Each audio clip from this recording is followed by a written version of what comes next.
Здравствуйте, ребята! Я, Нина Демьяновна Каминарец, приветствую вас на уроке русского языка. Тема урока – несклоняемые и разносклоняемые имена существительные. И сегодня на уроке мы ответим на вопросы. Какие существительные не склоняются? Какие существительные относятся к разносклоняемым? Для чего нужны лингвистические стихотворения? Любите ли вы шуточные стихотворения? Очень часто такие стихотворения-шутки помогают запомнить то или иное правило написания слов. Послушаем одно из таких стихотворений. Однажды старый кенгуру решил купить пальто, но по шоссе, где он стоял, не ездило авто. Трамвай уже давным-давно в ремонтном был депо. Пенсионер, сообразив, пешком пошел в метро. Оно домчало вмиг его к огромнейшему ГУМу. Народу было не пройти, и очень много шуму. И, растерявшись, кенгуру забыл про все на свете. Он чуть не слопал какаду, но вовремя заметил. Тогда в кафе наш кенгуру покушать эскимо зашел. И также заказал безе он и ситро. К нему подсел огромный, но добрый шимпанзе и предложил отведать другу кофе с канапе. На наших уроках мы говорили, что слова с точки зрения происхождения бывают исконно русскими, а бывают заимствованными. Все слова, помещенные на слайде, заимствованные. Поставим их в начальную форму. Что изменилось? Ничего. Эти слова не меняются, то есть не склоняются. Это и есть несклоняемые имена существительные. Какие еще существительные не склоняются? Обратимся к нашему учебнику. К несклоняемым существительным относятся существительные иноязычного происхождения, собственные и нарицательные с конечными гласными о, е, и, у, ю и с конечным ударным а. Например, пальто, филе, верди, чили, какаду, интервью, дюма. Фамилии на о, их, ага, ова. Клименко, Белых, Живаго. Большинство сложно сокращенных слов. Зав. Библиотекой, СНГ, ОТРК. Синтаксическая функция несклоняемых существительных определяется только в контексте. Например, Морж спросил у кенгуру: «Как выносишь ты жару?» «Я от холода дрожу», – кенгуру сказал моржу. В первом предложении кенгуру несклоняемое существительное обозначает животное, мужской род. В первом предложении это дополнение, во втором предложении – подлежащее. Самые распространенные несклоняемые имена существительные поможет запомнить, я думаю, что вы уже догадались, стихотворение. Колибри, кенгуру, шоссе. Фламинго, пони, шимпанзе. Какао, кофе, домино. Алоэ, радио, кино. Такси, метро, купе, пальто. Кашне, кафе, трюмо, манто. И какаду, драже, пари. И интервью, рагу, жюри. И пианино, и фойе. Пюре, бюро и ателье. Ты все слова запоминай и никогда не изменяй. Сегодня в рубрике «Слово дня» целая иностранная делегация. Пальто. Слово происходит от латинского «палла», что означает «верхнее платье». В средние века так называли прямоугольный или круглый кусок ткани с отверстием для головы. Гораздо позже пальто стало обозначать одежду с рукавами и застежками на пуговицах. Эскимо. Название дано в честь эскимосов, северного народа, живущего в снегах и льдах. В 1919 году американец Христиан Нельсон разработал рецепты мороженого, глазированного шоколадом. Его назвали «пирожок эскимоса», по-английски «эскимо пай». Нельсон возил свою продукцию по городам и продавал, одновременно показывая фильм про эскимосов. В конце концов слово «пай» выпало, и мороженое на деревянной палочке стали называть эскимо. Метро. Первое метро появилось в 1863 году в Лондоне. Первая линия была на паровой тяге, а сам тоннель находился на небольшой глубине. Строительство вела компания Metropolitan Railways. Отсюда и название. В первый год услугами метро воспользовались 9,5 миллионов человек. Наверняка многие из несклоняемых существительных вы слышали в речи. Соедините несклоняемое имя существительное с его значением.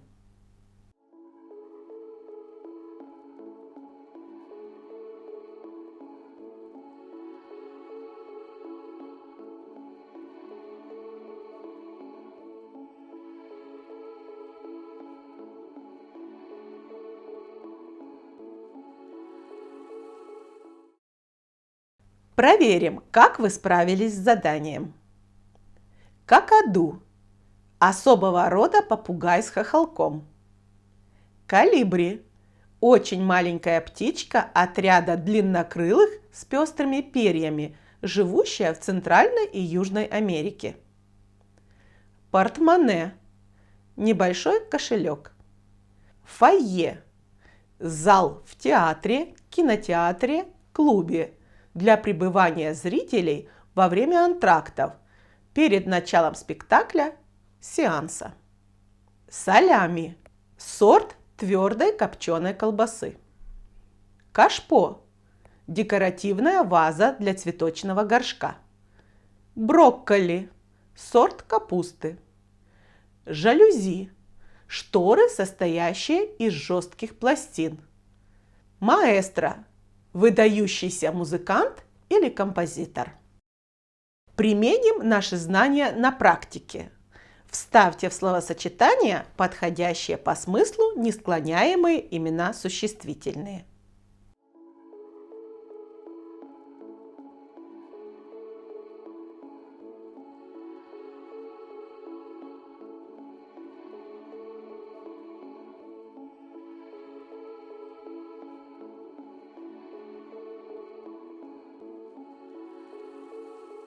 Проверяем. Выйти из метро. Играть на фортепиано. Гулять без пальто. Ехать по шоссе. Бутерброд с солями. Приехать на такси. Вынуть из портмоне. Слушать по радио. Пойти в кино. Работать в ателье. Обратимся к учебнику и выполним упражнение 170. Раскроем скобки.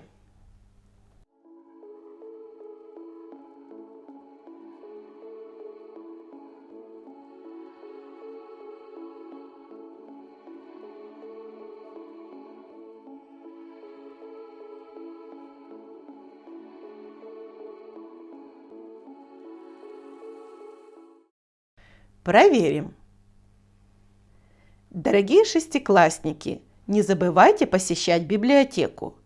Там вас ждут встречи с удивительными книгами. сказками по телефону Джанни Родари, романами Агаты Кристи об Эркюле Пуаро, Одиссеей капитана Блада Рафаэля Сабатини, жизнью и удивительными приключениями морехода Робинзона Крузо Даниэля Дефо, принцем и нищим Марка Твена. Сравните. Принесли посылку Евгению Дуднику и Наталье Дудник. Говорили об отце и сыне Дудниках. Встречали отца и мать Дудник. Если фамилия, оканчивающаяся на согласный, называет лицо женского пола, то она не изменяется. Моя фамилия тоже не склоняется. Например, пригласили Нину Каминарец. А вот фамилии моих сыновей склоняются. Например, диплом вручили Денису Каминарцу. Программа написана Богданом Каминарцем. В Кыргызстане распространены фамилии, которые образованы от имени отца при помощи слов «улу» – сын и «кызы» – дочь. В этом случае они не склоняются. Например, все поздравляли Аскар Кызы Анару. День рождения у Дооробек Улу Чингиза. У нас сегодня на уроке помощники стихотворения. Послушайте лингвистическое стихотворение. Есть особые слова. Их запомни навсегда. Время, бремя, темя, семя, имя, пламя, вымя, знамя, племя, стремя, путь. Всего 11. Не забудь. С предложным, дательным, родительным будь очень бдительным. И в окончаниях букву «и» незамедлительно пиши. А в падеже творительном в конце напишешь «ем». И сможешь таким образом ты избежать проблем. Как вы думаете, друзья, почему я назвала это стихотворение помощником?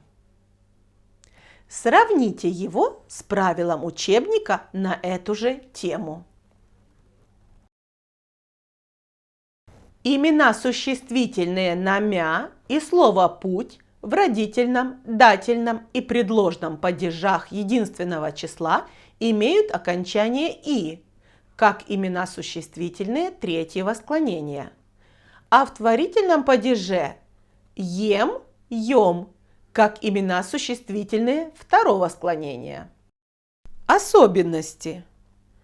Перед окончанием во всех падежах, кроме единственного числа именительного и винительного падежей, суффикс «ен», «ён». В формах семян, стремян суффикс «ян». Думаю, вы согласитесь со мной, стихотворения помогают нам легче запомнить правила. В русском языке есть имена существительные, которые изменяются по падежам, не относясь ни к какому склонению, разносклоняемые.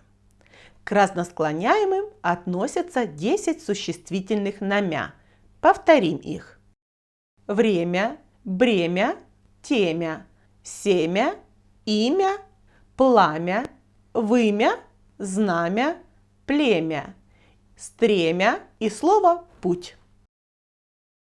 Применим наши знания. Прочитайте письмо Аркадия Хайта к ребятам. Найдите разносклоняемые существительные. Какие буквы поставим на месте пропусков?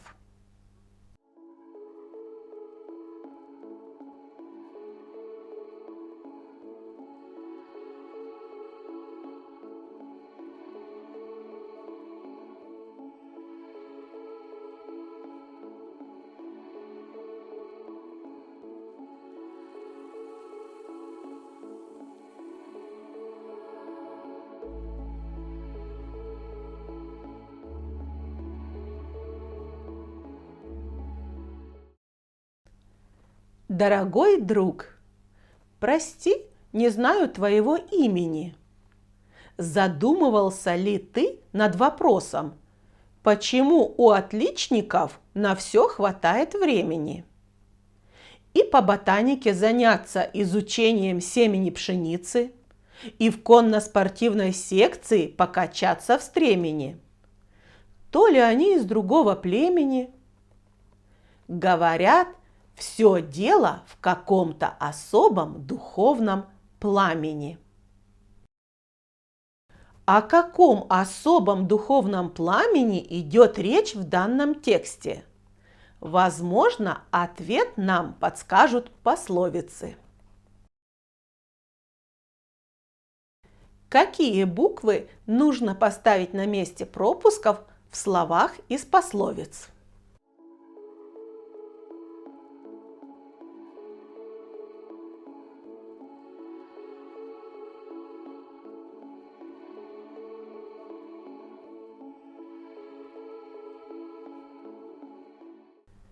Мы знаем, что в разносклоняемых существительных, в родительном, дательном и предложном падежах пишем окончание «и».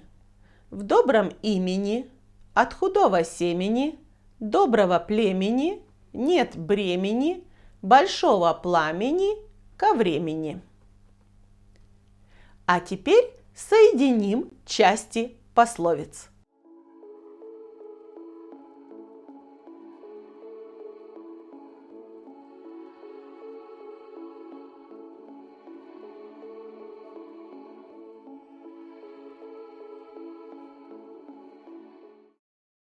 Проверяем. Не в золоте богатство, а в добром имени. От худого семени не жди доброго племени. Нет тяжелее бремени, чем безделье. Большого пламени не задуешь. Добрый совет ко времени хорош. Доброе имя зарабатывается трудом, хорошими делами, силой воли, упорством, настойчивостью в достижении цели. Это главный урок и пословиц, и обращения писателя Аркадия Хайта. В свободное время прочитайте еще одно шуточное стихотворение. Стихотворение Аркадия Хайта «Упражнение 177». Оно поможет вам запомнить разносклоняемые существительные.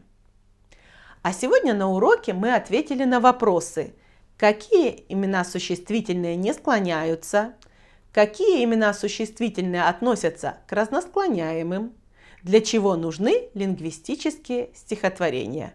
Запишите домашнее задание. Параграфы 35-36 на страницах 106-110 вашего учебника. Упражнение 178.